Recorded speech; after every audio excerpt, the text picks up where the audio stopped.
আসসালামু আলাইকুম। আপনারা সবাই কেমন আছেন? আশা করি সবাই ভালো আছেন। আলহামদুলিল্লাহ আমরাও ভালো আছি।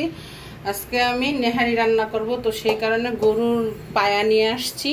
তো এখানে অনেকগুলা পায়া, তো এই পায়াটা দিয়ে আমি নেহারিটা রান্না করব। আর আমি ভালো করে সুন্দর করে পরিষ্কার করে নিছি, একদম পশম টসম সব কিছু ফেলে দিচ্ছি, সুন্দর করে পরিষ্কার করে নিছি। নিয়ে তারপর আবার গরম পানি দিয়ে আমি পরিষ্কার করছি। ওগুলো আমি দেখাই নাই, কারণ গরম পানি দিয়ে পরিষ্কার করলে ভিতরে যে রক্তটা আছে না সেটা বের হয়ে যায়। তো আমি ওইভাবেই সুন্দর করে পরিষ্কার করে নিছি। এখন হলো এখানে আমি মশলা দিয়ে নেহারিটা রান্না করব। এখানে হলো আমি এলাচ, দারচিনি, লবঙ্গ, তেজপাতা আর হলো জয়ত্রী পরিমাণ মতন দিয়ে দিছি, যত এখানে অনেকগুলো। আর এইখানে হলো এক বাটি পেঁয়াজ আমি কেটে রাখছিলাম। তো পেঁয়াজটা ঢিপে ছিল, তো সেই কারণে নরম হয়ে অল্প হয়ে গেছে, কিন্তু এটা কিন্তু এক বাটি পেঁয়াজ। তো এই পেঁয়াজটা আমি পুরোপুরি দিয়ে দিব। কাজু বাদাম আর পেস্তা বাদাম বেটে তারপর দিছি, জানি ঝোলটা সুন্দর মতন ঘন হয়। এখানেও অনেকগুলা বাদাম দিয়ে দিলাম। আর এই জায়গায় হলো জিরা, আদা, রসুন এগুলো সব একসাথে বেটে নিছি, সাথে জিরাও বাটা আছে, এই বাটি হাফ বাটি দিয়ে দিলাম। আর এখানে হলো স্বাদ অনুযায়ী লবণটা দিয়ে দিচ্ছি। হাড্ডিতে তো অত বেশি লবণ লাগবে না, আর যদি লাগে পরে আমরা টেস্ট করে দিব। আর এখানে হলো 1 চামচের মতন আমি শুকনো মরিচের গুঁড়া দিয়ে দিচ্ছি, পরে আমরা কাঁচা মরিচ দিব, বেশি একটা ঝাল দেওয়া যাবে না। আর এখানে হলো 1 চামচের একটু কম মানে হলুদের গুঁড়া দিয়ে দিচ্ছি। আর উঁচু করে 1 চামচ ধনিয়ার গুঁড়া দিয়ে দিচ্ছি। তো সব মশলা দেওয়া হয়ে গেছে। এখন হলো আমি এখানে পানি দিয়ে দিব। কারা কারা বাদাম দিয়ে নেহারি রান্না করছেন কমেন্টের মাধ্যমে জানাবেন, আমি দিচ্ছি। আর এখানে হলো গরম পানি করে রাখছি 1 পাতিলা, তো এই পানিটা আমি সবটা দিয়ে দিব, কেন এই নেহারিটা রান্না করতে কিন্তু 2-3 ঘন্টা লাগবে। তো আমি গরম পানিটা দিয়ে দিচ্ছি, তাড়াতাড়ি বলক চলে আসবে।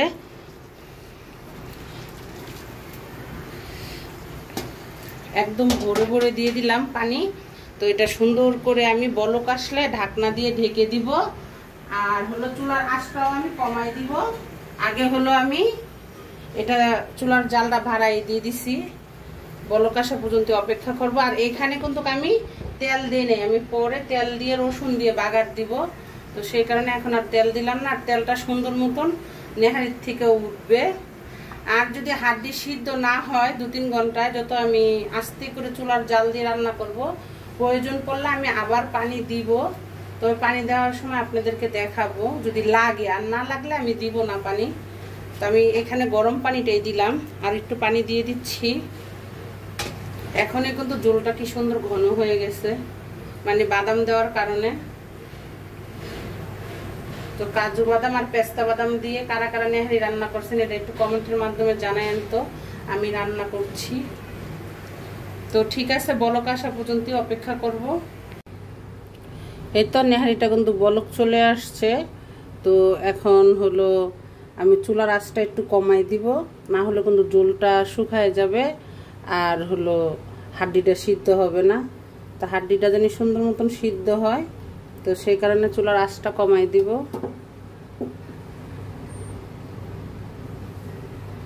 এখন ঢাকনা দিয়ে ডেকে রেখে দিব।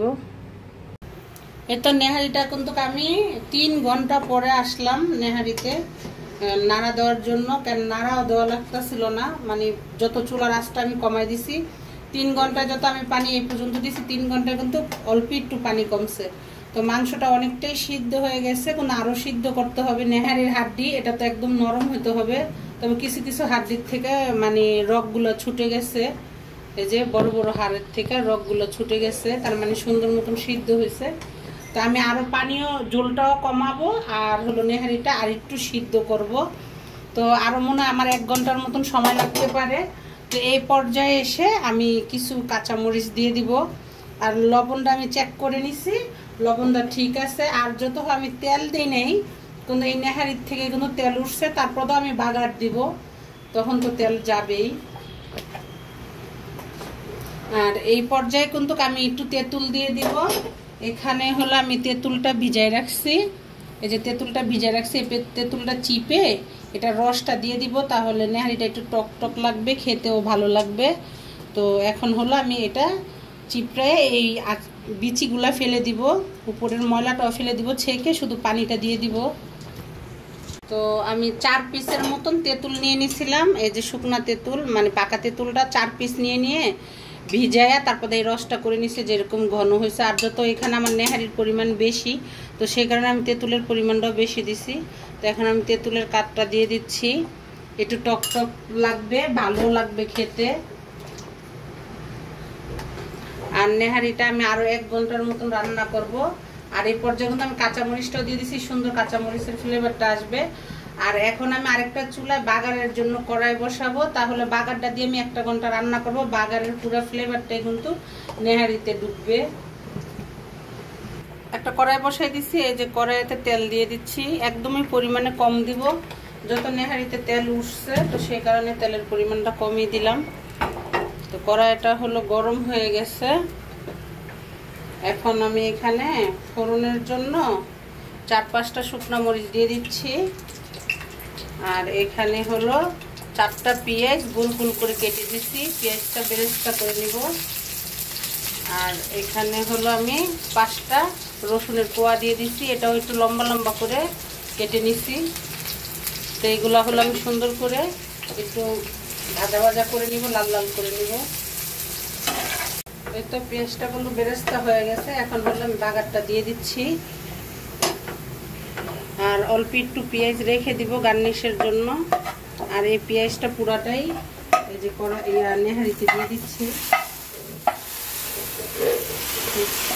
এই তো নেহারিটা রান্না করা হয়ে গেছে, সুন্দর মতন হাড়গুলো সিদ্ধ হয়ে গেছে। এরকম ঝুলে রাখবো, ঠান্ডা হলে আর একটু ঝোল টেনে যাবে। আর নেহারিতে একটু পাতলা ঝুলে খেতে ভালো লাগে, মানে ওরকম পাতলা না, ঝোল কিন্তু ঘনই আছে। তো এই পর্যায়ে হলে আমি চুলাটা অফ করে দিব। বাগার দেওয়ার পরও কিন্তু আমি আরও 40 মিনিটের মতন রান্না করছি। তো এই পর্যায়ে এসে আমি চুলাটা অফ করে দিব। তারপরে যখন উপরের দিকে তেলটা ভেসে যাবে, তারপরে দেওয়া হলে আমি পরিবেশন করব। এটা আমাদের নেহারিটা কিন্তু রান্না করা হয়ে গেছে। এখন হলো আমি উপর থেকে পেঁয়াজের আর রসুনের বেরেস্তা দিয়ে দিচ্ছি।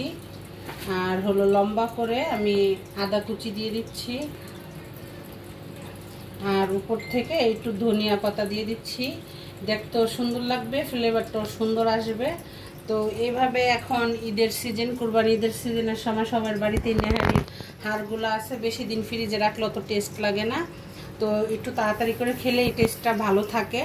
তো এইভাবে কারা কারা রান্না করে খেয়েছেন কমেন্টের মাধ্যমে জানাবেন। তো আমি আজকে একটু অন্যরকমভাবে নেহারিটা তৈরি করলাম। যদি আপনাদের কাছে ভালো লাগে তাহলে লাইক করবেন, শেয়ার করবেন, কমেন্ট করবেন, সাবস্ক্রাইব করবেন। আসসালামু আলাইকুম।